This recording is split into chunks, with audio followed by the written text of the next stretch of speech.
Another PR package from South Korea. This is from the brand Numbuzin from Sochugu, Seoul. Isa siya sa well-known na Korean skincare brand. For today guys, samahan niyo akong i-unbox yung PR package nila. If you guys are wondering kung paano ko nila na-contact, nag-email sila guys if gusto kong makipag-collab sa kanila. Actually guys, isang product lang dapat yung gagawin ko ng video pero marami silang pinadala. Isa-isahin natin sila. Yung campaign nila guys is about the number 5 serum which is nagawan ko na ng video pero nagpadala pa sila ng ibang products nila. Napaka-generous nila. So ito yung number 5 serum guys. Next naman guys is the Numbuzin Glutathione Vitamin Concentrated Toner Pads. Actually na-try ko na to and ang ganda niya sa balat. Ayan guys, Korean talaga siya. Ganda ng packaging nila. Tapos, ayan, mga toner pads. Meron siya ditong parang yung pangkuha niya dito. Ayan. Next naman guys is the Numbuzin Glutathione plus Vitamin C Brightening and Glowing Concentrated Mask. This is the number 5 mask na super sikat din sa South Korea. So, meron tayong 1, 2, 3, 4, 5. Yan guys, yung mask nila. We also have the Glutathione C Facial Spa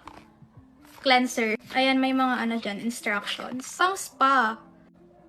Last product na nasa box guys, Glutathione Vitamin Concentrated Toner. So, brightening antioxidant naman siya guys. Wow, ang ganda. Toner. Toner siya guys. So, yun yung mga laman ng box guys, galing ng Numbuzin from South Korea. Thank you so much, Numbuzin.